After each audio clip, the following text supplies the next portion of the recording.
So we're going back to America Town. We're gonna so for those unaware, Donald Trump has been in a feud with the current Fed chair, Jerome Powell, for like ever since he came back in the second Trump administration. So Jerome Powell, the reason that he hates him is primarily because he's not allowing Trump to molest the money enough. Like he wants Trump wants to drop interest rates in order to manipulate the economy into feeling okay while he is presidency. I think is the general thing. He thinks that if he can drop the interest rates, then the economy will, like, people will feel like the economy is a little bit better. Whereas Jerome Powell, which the Fed is supposed to be an independent body, is saying, no, we can't. Inflation's too high.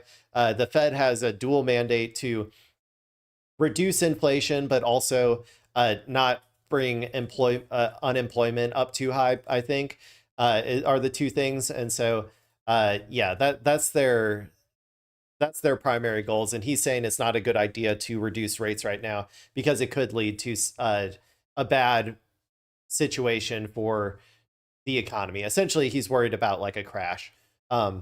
So yeah, that's kind of where we are right now. But now Donald Trump gets to put in whoever the fuck he wants, baby. And so that's what we're going to watch right now. We're going to watch Trump's Fed chair nominee answer some questions in Congress. And we'll see if he's going to be as independent as Jeremy Powell. My guess is that he's probably not, but he'll probably just lie on and like under oath and just say that he's going to be independent as well. Just like the like Kavanaugh and stuff lied about not getting rid of Roe v. Wade. So, there's really no consequences, it feels like, to just lying under oath when you're at a Senate inquiry like this. So, but okay, let's go ahead and watch it. Let's see what's going on with this new guy. Also, I'm going to go use the bathroom at the beginning. MS Now's Michael Chanel is on Capitol Hill. Alex Huckes is Chief of Policy and Advocacy at Groundwork Collaborative, a think tank for economic policy. He's also a former official at the White House National Economic Council. Stuart Stevens is senior advisor to the Lincoln Project and was Mitt Romney's chief strategist in 2012. Stuart, I think you saw this. The big question was whether Warsh can stand up to Trump. Did you find him convincing when he said he was basically going to be, not basically, he was going to be strictly independent? Well, first, I think on the Pete Hegseth, Cash Patel scale, he's a great choice. The guy's good, he's a super smart guy who's had a very interesting life. But, to me, there's one simple question to ask this guy, to ask anybody, that will prove their independence of Donald Trump. And that is, who won the 2020 presidential election? Now, fifth graders can tell you that. And if he refuses to answer that and say, well, we don't know or whatever, I mean, Trump lost. I love that I laughed out loud while I was peeing about him saying on the Pete Hegseth Cash Patel scale. This guy is a little bit more dignified than those bozos, as can be seen by his honorific, the honorable Kevin Warsh. Is that really his name, Kevin? Yeah, I guess so. So I guess he's a judge, maybe? Is that what honorable means? I can't remember, but okay. I forgot what they were talking about now, though. We don't know or whatever. Oh, they're talking about how the first question that you should ask is who won the 2020 election, which, I mean, sure, I guess. There's really, I don't know if there is a good question like to ask in order to like get them to perjure themselves or something for like whether they're going to do everything Trump says. Like, if you ask him, are you going to do everything Trump says? He'll just say no. And then when he does, he'll be like, no, I was doing that because I thought I was, So there's not really a good way to do that. Yeah, I guess you could ask him that. That would show, like, you could ask him like who won the 2020 election, and that would potentially show his loyalty, because if he really was scared of dishonoring Daddy Trump, then he would potentially be like, it's up in the air or something. I don't know what he would say. So I don't know. That's a decent gotcha, I think, if you're going to do some gotcha questions. Sure. I mean, Trump lost. Biden won. If I was a senator, and I hope they're listening, I asked him that question because there's nothing that will set Trump off more. And it's a simple yes or no question. One of the things we heard from a number of people across the morning, Alex, and I think Angela, also Brooks touched on it most recently, is how the Fed impacts the bottom line of everyday people. For people who don't understand, what kind of power does a Fed chair actually have over Americans' bottom line? Why should they care about who gets the job here? That's right. The Fed has tremendous influence over interest rates throughout the real economy. So that means every car you buy, every mortgage you have, everything that basically dictates how much money we're spending and how many jobs are being created falls in some way to monetary policy. When the Fed raises rates, they are trying to cool off the labor market, fight against inflation. That means you could get thrown out of work. And when they lower rates, that's a possibility for increased inflation, costs going up, while supporting the labor market. So getting the mix right is particularly important, and it's important for a Fed chair. And for the record, they always lean much more heavily on the like the lowering inflation. They never let the unemployment rate get too low. From my historical understanding is they will always try to keep the unemployment rate at like like 5% or so, like 2 to 5%. They never want it to go below that. Let me just look it up so I'm not being wrong on camera. Just trying to make sure that my understanding is correct. Okay, I guess it's more like the 4 to 10% is where the unemployment rate usually is. And so they usually they usually focus way more on they never want the unemployment rate to get too low because then because I think they fundamentally care more about the capitalist position than they do about the worker position, because we saw during COVID times when unemployment, or like, was it COVID or it might have been post-COVID, where unemployment got incredibly low. But the inflation wasn't going up that much. And they still decided to increase rates, if I remember correctly, because they wanted to discipline labor. And I think that if unemployment actually ever started to get too low, even if the economy was fine and even if inflation wasn't going crazy, I think that they would still like raise rates. I can't remember which way it goes. Sorry, I'm not like an econ guy or anything, but they would still do that because they would fundamentally choose to they need some level of unemployment in order to keep workers, fighting over the positions that are there, is kind of my understanding. And it's very important that they are focused on working people, what working people are able to find jobs, that they're able to have a stable and steady price level increase and steady prices, rather than focusing on Wall Street. And I think some of the concerns that you heard from Democratic senators today is that throughout his career, Kevin Warsh has been more interested in serving the interests of Wall Street than for working families. So, Stuart, let me play a little bit of what Warsh said about the need to be independent of presidential pressure. Here it is. Let me be very clear. Monetary policy independence is essential. Monetary policy makers must act in the nation's interest. Their decisions the product of rigor, deliberation, and unclouded decision-making. And as Senator Warren said, I do not believe that independence of monetary policy is threatened when elected officials state their views on rates. Fed independence is up to the Fed. So Warsh is saying basically the president can say what he wants, but it won't impact. The thing also is that it's about perceived,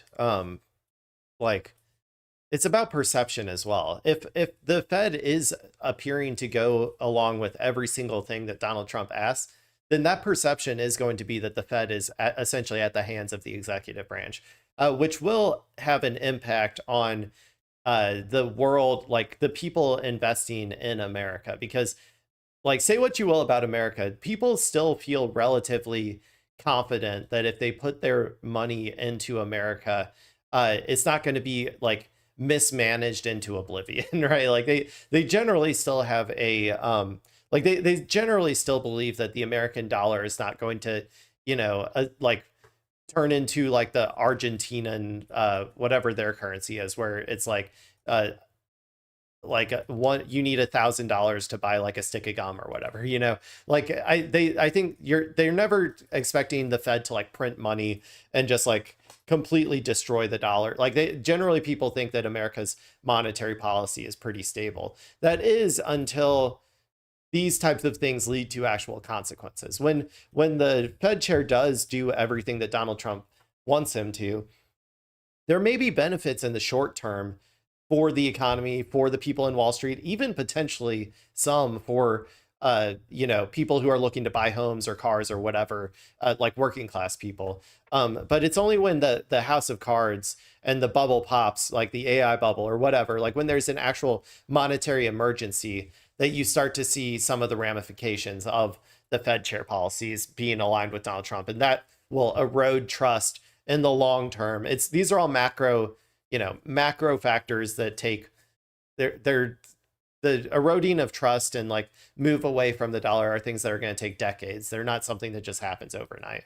So but yeah, it's all just like steps towards the direction, though, of like, in my opinion, like a huge financial collapse worse than 2008 that is going to eventually move people away from the dollar system, probably. That's my guess, at least. Me or the Fed. But I wonder if, and we can see that the hearing is now over and the senators are leaving, if, Stuart, the president believed that, do you think he would have picked him?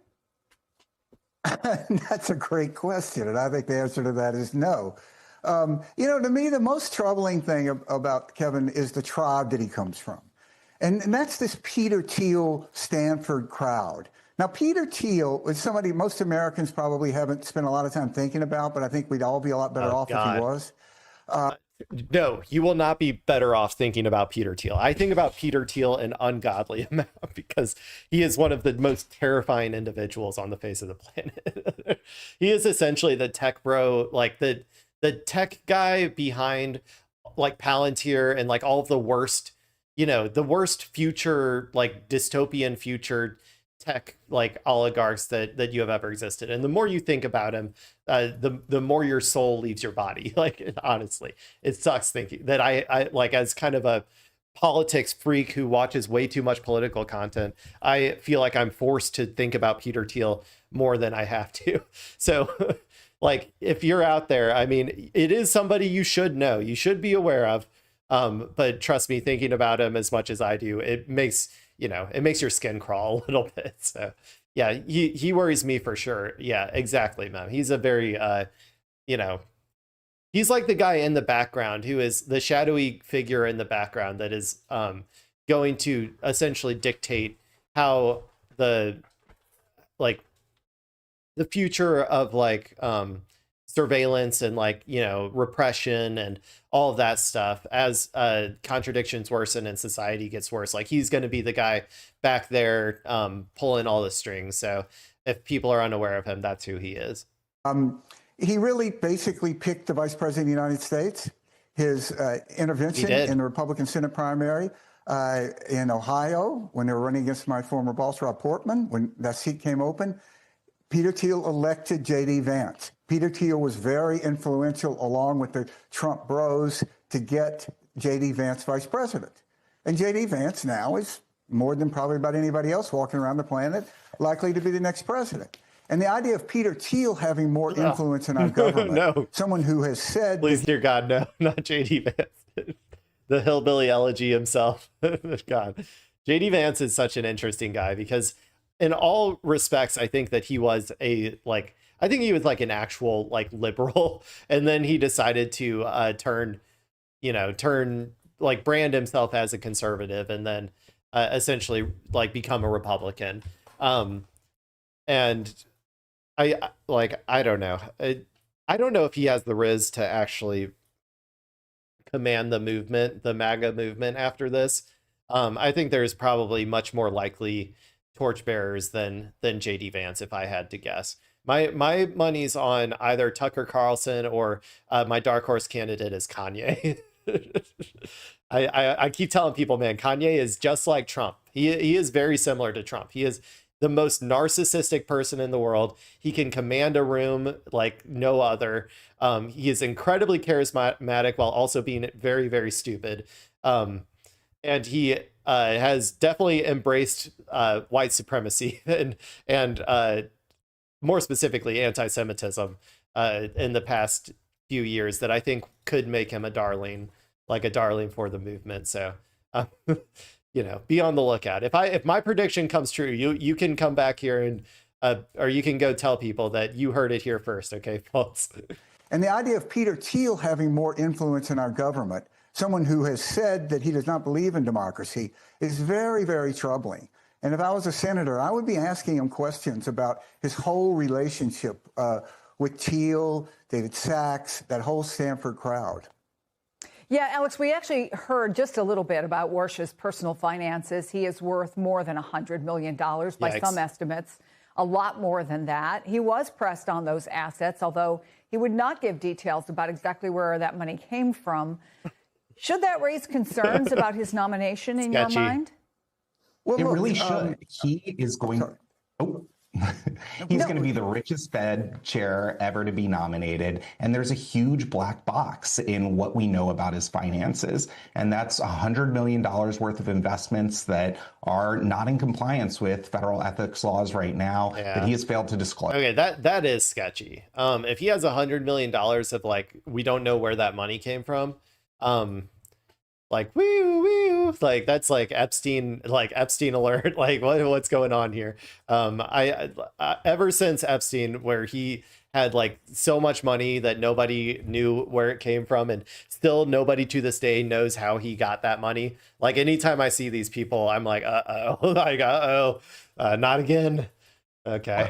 And it really matters where he's putting his money, where his relationships are, and whether he's done business with the very banks and institutions that the Fed is supposed to regulate. And I think in 2007, 2008, during the great financial crisis, Kevin Warsh was very famously involved directly in the bailout of Morgan Stanley, which was his previous employer. And he got a waiver to be able to work on Morgan Stanley issues while he was at the Fed. So there's already a lot of questions about conflicts of interest and exactly who his beneficiary. I'm starting to get a better picture of who this guy is. Okay, so he's gonna be corrupt to the max.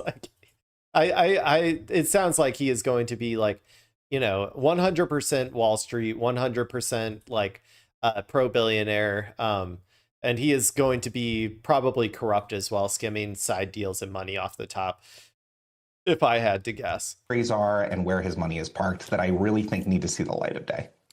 Yeah, Michael, beyond conflict of interest and independence, there's also a political fight that's at the backdrop to all of this, because at the end of the day, a lot of the drama around Warsh's nomination isn't about him at all, right? So explain what's going on with the former Fed chair and the president.